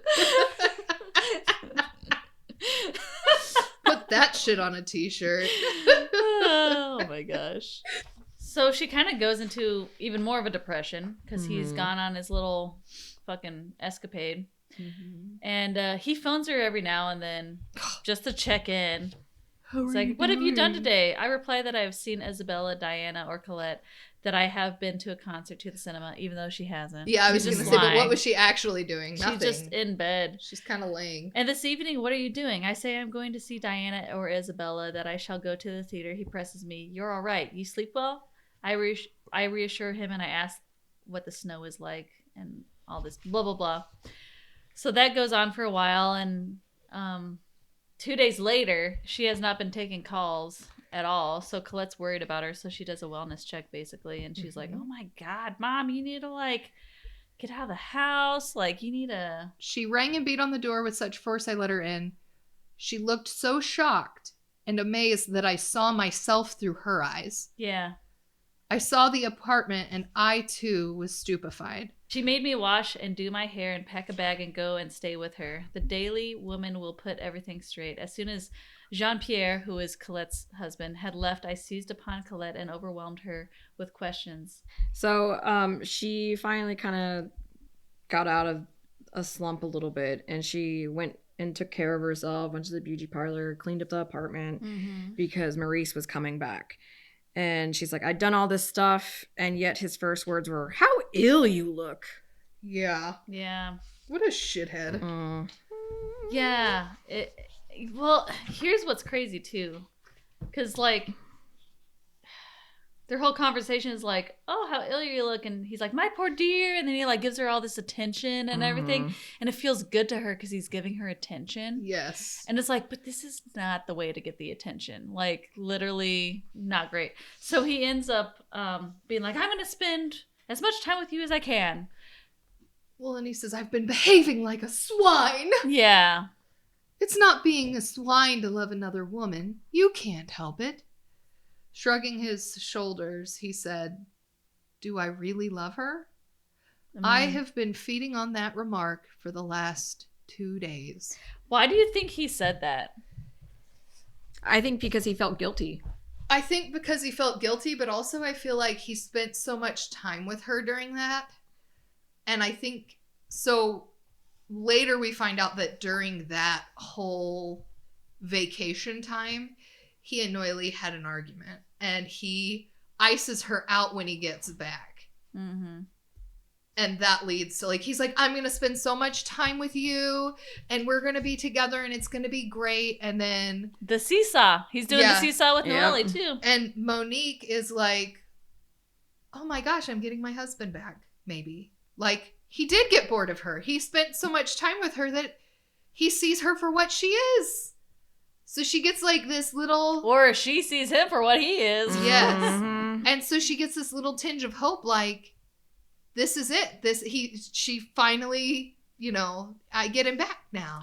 But that whole interaction just made me so sad. Being It made like, me oh, sad I'm getting too. attention. It's like, it's like a starving dog that's like, I'm finally getting food. It's like, that's so Yeah. sad. It's like, that's not how this It's- should be going. That's so toxic. Yeah. Very. So then he's like being all sweet to her and all this shit, right? Well, then Noelle fucking calls their house. Yep. Which she has never done before. Yeah. No. And Monique was like pretty much like shell shocked. She's like, I didn't know what to do, so I just handed him the receiver. Yeah. And he looked terribly embarrassed. And she just basically was trying to get him to come. Noelle was trying to get him to come over to her house, and he was at first like, no, I can't. It's not possible. I'm not doing that. And then eventually he did say, all right, I'll come. And then he ends up fucking going. Yep. And staying overnight, I think. Yeah. Oh, Noelle is capable of killing herself. Oh, come. He's like, you don't know her. And And she's like, go on then. Yeah. But as soon as he's back, I shall speak. No scenes, but I won't be treated like a doormat. She has another conversation with Colette where... Oh, Oh! This is the sound advice from Colette. Where are that I they at? wanted. Oh, she's out with Colette and Colette's husband, Jean-Pierre. They're went to like dinner. at dinner. Yeah. And Monique faints. That's what Yes. happens. Suddenly I fainted, having uttered a little cry, it seems. I came to almost directly, but it had shocked Colette. She grew very angry. I can't bear seeing you tearing yourself to pieces in this way. With Papa treating you like this, you ought to send him packing. Let him go and live with that woman. You will be much quieter in your mind. And I'm like, thank you. Yes. Yes, Mhm. she needs to. Yes. Like, Colette's the best. Yesterday I was having dinner with Isabel, and I collapsed onto her shoulder, sobbing. Fortunately, it was in a fairly dark bar. She says I am overdoing the stimulants and tranquilizers and that I am racking myself to pieces. It is true that I am terribly out of order. I began bleeding again this morning. So she was, like, having more than just her period. So I think this is indicative of she's going through menopause. Because it happens more than once that she brings up this bleeding thing. Yeah. Yeah, but she did say something about hemorrhaging. If she's taking so many pills, maybe Yeah. it's literally like she's giving herself an ulcer. Yeah, I thought of it as like a not natural thing that she was bleeding so much. Yeah. So she does end up going to a doctor, though, because of the bleeding, and also goes to a psychiatrist, which is good. Good for you. Yes. Because you need that. With all the mind fucks Maurice has given you. Maybe it's the Mhm. 60s.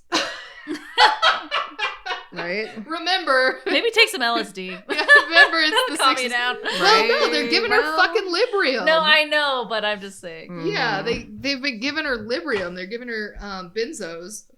The psychiatrist has put the last touches to my demoralization. I no longer have any strength. I no longer attempt to struggle. Hence, tranquilizers. Mhm. Maurice is looking for a furnished apartment, so he's gonna move out. He presses me to go and spend 2 weeks in New York so do Colette and Isabel. They have more or less plotted this together, and perhaps they even suggested her invitation to Lucien. Her invitation to spend 2 weeks in New York. They explained to me that it would be less painful if he were to move while I was away, and in fact, if I were to see him emptying his cupboards, I should not escape a nervous breakdown. All right. I'll give way once more. Perhaps Lucien will help me understand myself, although now that has not the slightest importance. So she ends up going to New York to visit her daughter, Lucien. Mm-hmm. And they have several conversations there. But it's interesting because she's like, there's a quote about how she was like, it's funny. I always envisioned landing in New York and being so excited, but I'm so not excited at all.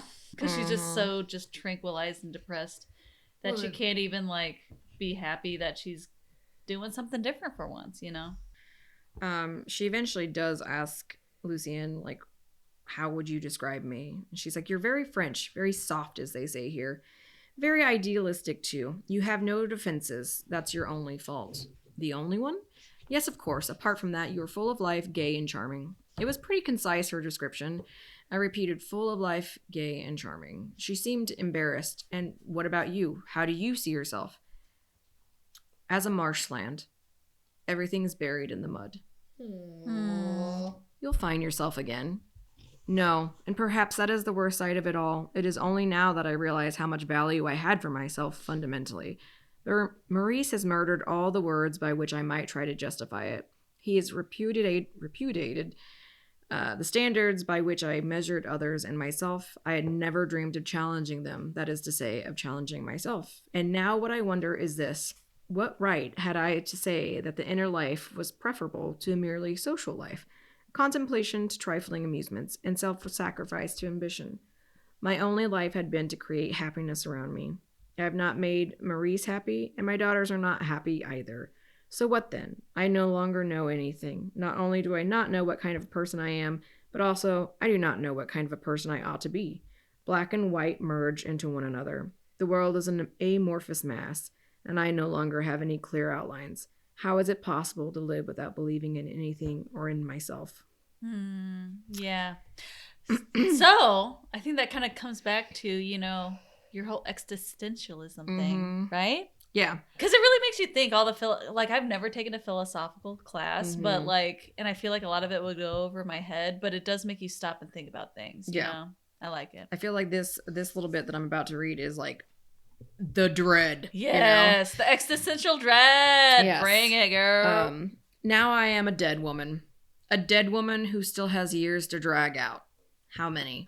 Even a single day, when I open my eyes in the morning, seems to me something whose end I can never possibly reach. In my bath yesterday, the mere act of lifting my arm faced me with a problem. Why lift an arm? Why put one foot in front of another? When I am by myself, I stand there motionless for minutes on end at the edge of the pavement, utterly paralyzed. Yep. And then to end the book. So she does end up flying back to France. Yes. Right. Yeah. Mm-hmm. And Colette and her husband pick her up. Yep. So she goes back to her apartment too, and Colette and her husband take her bags up, and Colette's I guess trying to stay there with her mom, and she's like, I would not let her stay here and sleep here. She's like, I just have to get used to it. I sat down at the table. I'm sitting there now, and I look at those two doors. Maurice's study, our bedroom, closed. A closed door, something that is watching behind it. It will not open if I do not stir. Do not stir, ever. Stop the flow of time and of life. But I know that I shall move. The door will open slowly, and I shall see what there is behind the door. It is the future. The door to the future will open. Slowly, unrelentingly, I am on the threshold. There is only this door and what is watching behind it. I am afraid, and I cannot call to anyone for help. I am afraid. Yeah, it does not end on a high note. No. Mm-mm. But that's what I'm saying, going back to we don't know what the rest of the book was written for her life. I would hope that she would have come out of it and found someone else, or realized even just Maurice was a fucko. Came to terms and had a happier life, finding out who she was. Yeah. Because it's never too late to discover. Yeah. Yes. But that's the thing. People think that they're too old to find someone else. It's like, you're never too old. Yeah. You are never too old. I know numerous people. 80-year-olds who've met together. But I know Right. numerous people that are like in their 50s, 60s, and they're like, oh, there's no reason. And I'm like, what are you talking about? Like, you can leave someone and you can just live your life. If you're not happy, live your fucking life. Yep. Change it. Live your fucking life. So I have a story. So when I was working in a nursing home, elderly dating is just bizarre at times. And this was like the funniest fucking thing I've seen in a long time. But there's this little old fella and this little old gal sitting next to each other, and they're talking about, like, oh, the weather and blah, blah, blah. And they're having like cute little conversation. And then he goes, so, do you have a husband? And she goes, yes. And he goes, is he living? Oh dear. I was like, damn. He's got a prescription for Viagra, I'm sure. Those are some moves. Mm-hmm. Are you married? Is he living? Wow. It's Holy never too late, fuck. people. It's never too too late. One thing, though, I think that I noted down, and why I read that one quote from the very beginning, is like the juxtaposition from the very beginning of the book where she felt so comfortable and free being alone, and then at the end she was so scared and terrified to be alone. Mm-hmm. And I was like, that is so interesting. Like that complete 180 of like, I'm free, I'm fine with being alone. No, I'm not. I am completely not. Because she no longer has that safety net. Yeah. Yep. It's so freeing to just say fuck you and leave and do Yep. your own thing. Yep. But It's you so don't know freeing. how freeing it is sometimes until you do it. But also it's so funny to be like, they are just flopping like a little fish out of water because they don't know how to do anything. Right. Because you've been taking care of them. exactly. Any final thoughts about The Woman Destroyed? No, it's just There's a lot. Like we had a gloss over, but it was I really liked the read of it. Like I really like how she writes. Mm-hmm. It was very, she has a very interesting style. relatable. But she To also some extent. changes her style up. Yeah. Yes. No, yeah, because the other stories are in not the book necessarily are not written like the that. same, yeah. I think that was one of the big themes overall for all the stories is, okay, yeah, it's about this woman going through stuff, but it doesn't mean the woman's going to be likable. Yeah. She's like a real character. It's realistic, very much. Yeah. So, okay, everyone else is a It's a shithead. person. But they're still a shithead too. Like, yeah.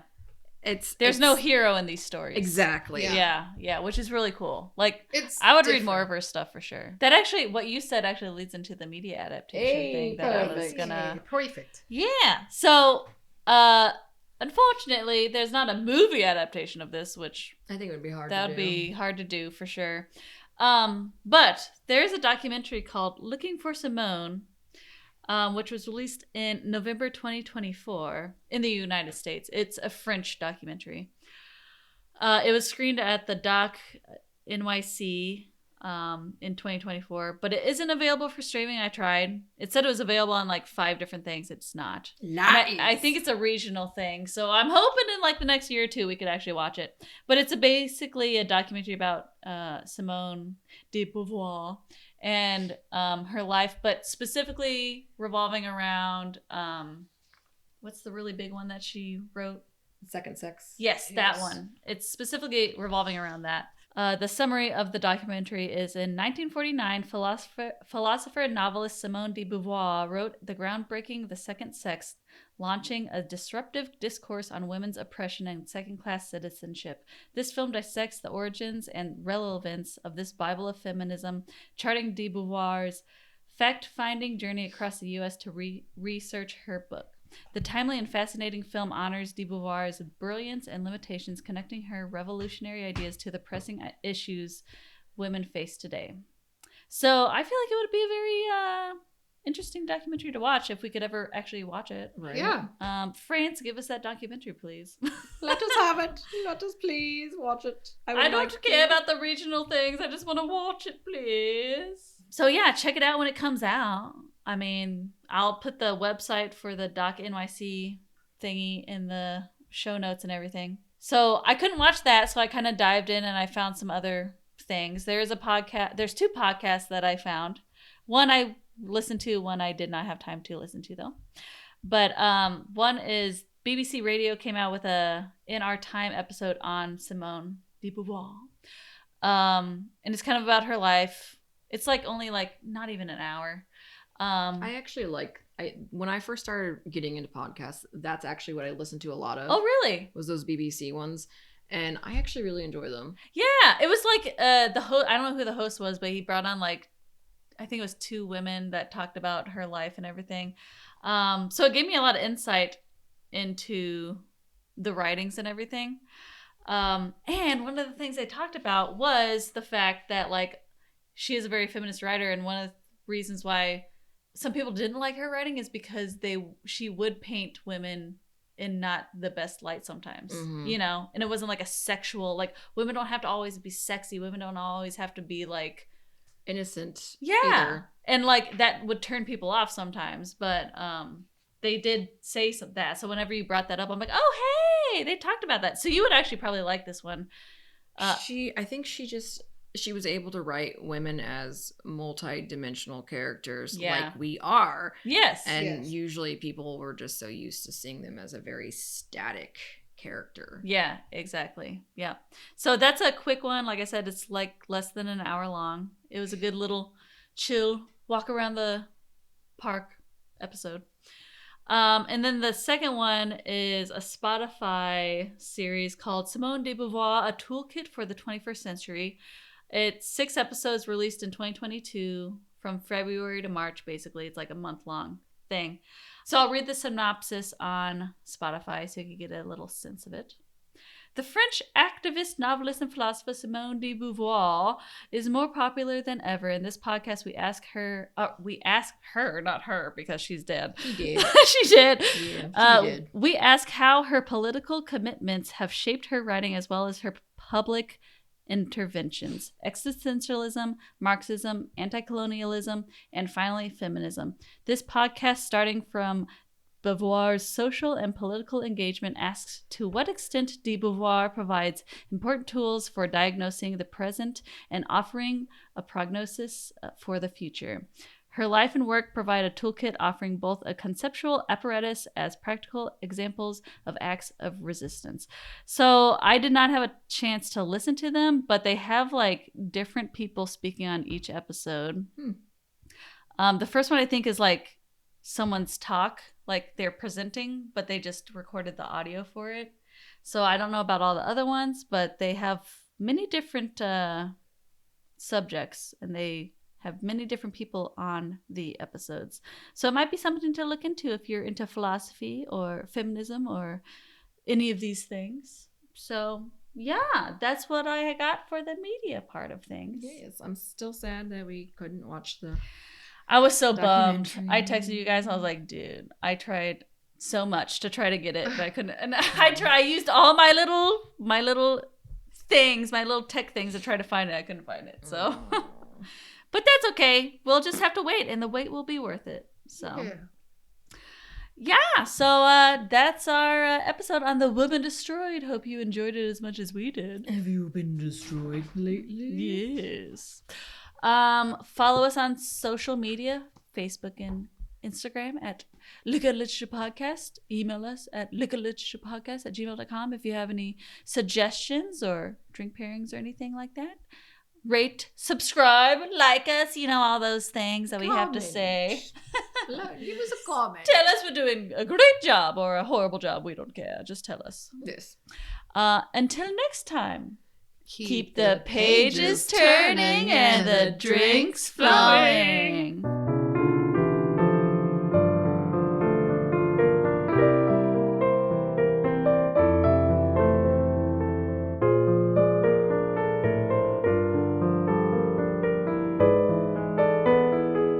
Audio engineering, logo creation, and social media content was produced by Lauren Rainey with Rainey Film and Video. Stock music tracks have been provided by Motion Array and Adobe Stock. Find us on Facebook and Instagram at Liquor&Literature Podcast, where you can dive into more details about the books, authors, and movies we cover. You can find all of our episodes at liquorliteraturepodcast.podbean.com. Until next time, keep the pages turning and the drinks flowing.